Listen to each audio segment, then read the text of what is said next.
Assalamualaikum warahmatullahi wabarakatuh. Saya Naila Mutia Hasanuddin dengan NIM 551424074 akan mempresentasikan kemajuan tugas besar kami, yaitu dalam tugas besar kelompok, yaitu kelompok 3 dalam mata kuliah arsitektur tropis pesisir.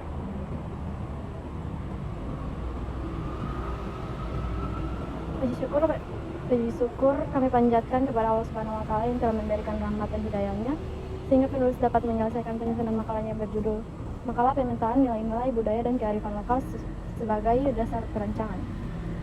Di dalam makalah tersebut ada latar belakang, rumusan masalah, tujuan. Dan bab 2 ada metode penelitian, metode dan sumber data. Bab 3 ada pembahasan, yaitu deskripsi tapak, hasil identifikasi nilai budaya dan kearifan lokal, analisis pengaruh budaya terhadap pemukiman dan arsitektur, dan implikasi pada perancangan. Bab 4 penutup. Itu ada kesimpulan dan saran. Nah, di sini ada data-data dari warga setempat yang kami survei. Di sini pendidikannya berdasarkan data KK tidak atau belum sekolah ada 211 orang. Belum tamat SD atau sederajat ada 230 orang. Tamat SD atau sederajat ada 576 orang. Tamat SLTP atau sederajat 277 orang. Tamat SLTA atau sederajat 371 orang. Dan pendidikan D1 atau D2 15 orang. Berikut adalah foto-foto tapaknya. Itu ada foto rakit dan tampang yang dialihfungsikan menjadi tempat penyimpanan perahu.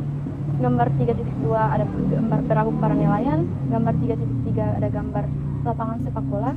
Gambar 3.4 ada dokumentasi wawancara kepada pedagang setempat. Gambar 3.5 ada suasana di dermaga. Nah, gambar 3.6 juga ada tampak perbaikan jaring penangkapan. Gambar 3.7 dokumentasi wawancara kepada nelayan. Gambar 3.8 tampak salah satu gedung di pesisir pantai. Gambar 3.9 ada tampak sepantaran jalan Huanggobotu. Gambar 3.10 peralatan para nelayan. Bagian B, hasil identifikasi nilai budaya dan kearifan lokal. Setelah melakukan observasi dan wawancara pada beberapa penghuni di wilayah ini, kami menyimpulkan bahwa di Desa Huanggobotu tidak ditemukan nilai budaya khusus maupun kearifan lokal yang benar-benar khas dan berbeda dari wilayah lain. Praktik kebudayaan yang ada di tengah masyarakat umumnya masih bersifat umum dan berupa dengan adat istiadat yang berkembang di Provinsi Gorontalo secara keseluruhan. Dengan kata lain, tradisi dan kebiasaan yang dijalankan masyarakat Huanggobotu lebih merefleksikan identitas budaya Gorontalo pada umumnya, bukan ciri unik yang eksklusif milik desa tersebut. Kondisi ini menunjukkan bahwa Huanggobotu cenderung berfungsi sebagai bagian integral dari kebudayaan Gorontalo tanpa memiliki diferensiasi budaya yang menonjol pada level lokal. Bagian C, analisis pengaruh budaya terhadap pola pemukiman dan arsitektur. Dalam konteks Desa Huanggobotu, pola pemukiman maupun bentuk arsitektur tidak menunjukkan pengaruh langsung dari nilai budaya tertentu. Pola tata ruang desa lebih banyak ditentukan oleh faktor geografis dan kebutuhan fungsional masyarakat, seperti kedekatan dengan garis pantai, aksesibilitas terhadap jalan utama, serta keterhubungan dengan sumber daya alam setempat. Bangunan-bangunan yang ada pada umumnya mengikuti tipologi rumah sederhana yang berkembang secara umum di wilayah Gorontalo, tanpa menampilkan ciri arsitektur khas yang berakar pada tradisi budaya lokal. Hal ini mengindikasikan bahwa perkembangan permukiman di Huanggobotu lebih dipengaruhi oleh aspek praktis dan ekonomi daripada nilai-nilai budaya yang bersifat simbolis.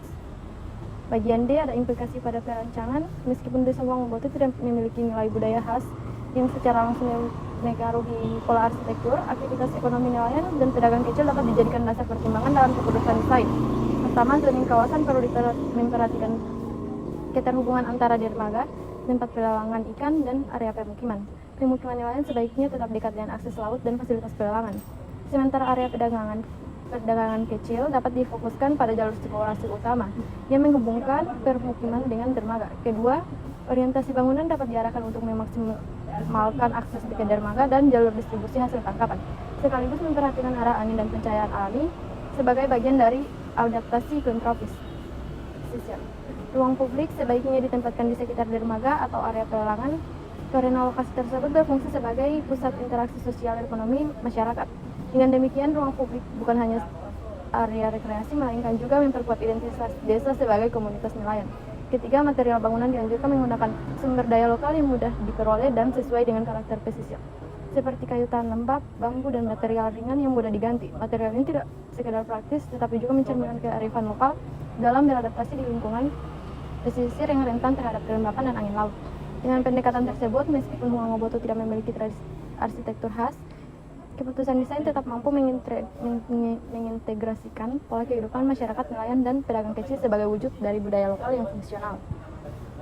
Berikut ada gambar batas tapak dan garis pantai. Di sini ada peta Huang Oboto dan tapak yang terpilih itu. Itu ada keterangan garis pantai dan garis tapak. Berikutnya ada titik aktivitas utama, yaitu ada masjid yang berwarna hijau, dermaga berwarna biru 2, balai desa berwarna biru muda, sekolah berwarna merah, pelelangan berwarna coklat atau agak kekuningan, jalur perahu berwarna biru tua, dan rumah warga yang warna coklat dan ada arsirannya. Di gambar selanjutnya ada pola penggunaan ruang atau jalur sirkulasi.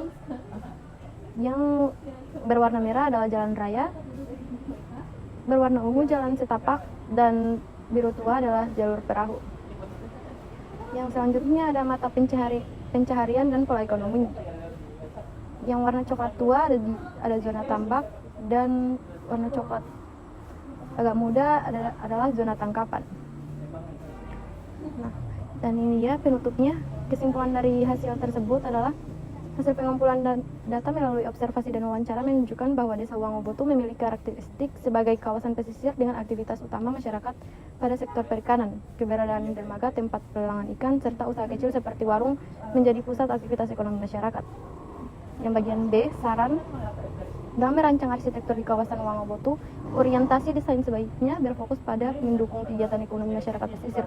Perancangan zoning perlu memperjelas hubungan antara area pemukiman nelayan, dermaga, dan pasar atau setempat pelelangan ikan agar tercipta alur distribusi hasil yang efisien. Berikut adalah lampirannya.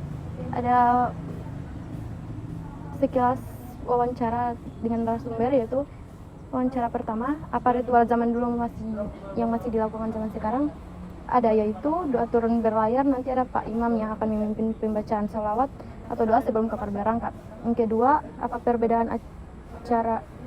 perbedaan cara pembuatan perahu atau kapal dulu dan sekarang? Cara pembuatannya masih sama, diturunkan secara turun-temurun. Yang ketiga, apa material atau bahan yang digunakan? Bahan yang digunakan adalah kayu bambu lokal untuk papan kayunya. Kami menggunakan jenis kayu dewu dan aras batu. Apakah perahu dibuat untuk warga sendiri atau untuk dijual? Perahu itu digunakan untuk rakyat atau nelayan setempat. Titik wilayah yang menjadi pusat kegiatan warga di sini ada di mana? Pusatnya berada di tempat pelelangan ikan. Rata-rata para nelayan memancing di Teluk Tomini, di mana tempat penyimpanan kapal. Terkadang jika semua kapal membawa hasil yang melimpah, otomatis tempat pelelangan akan penuh atau full.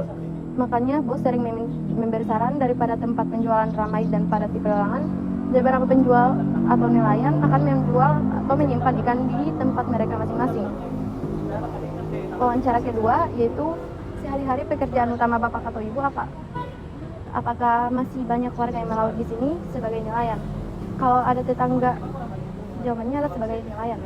Kalau ada tetangga atau warga yang butuh bantuan, misalnya memperbaiki perahu atau acara hajatan, apakah biasanya saling gotong royong? Iya, saling gotong royong. Apakah kegiatan yang biasanya mempertemukan warga di ruang publik, balai desa, masjid, atau pantai? Narasumbernya menjawab, musyawarah atau acara-acara warga. Menurut Bapak, bagaimana masyarakat memandang hiu paus yang datang ke sini? Narasumbernya menjawab, biasa saja. Apakah ada acara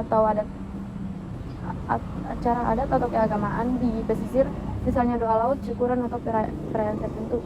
Iya, sebelum nelayan turun ke laut, masih ada kegiatan berdoa bersama para nelayan agar pulang dengan selamat dan mendapat hasil yang memuaskan.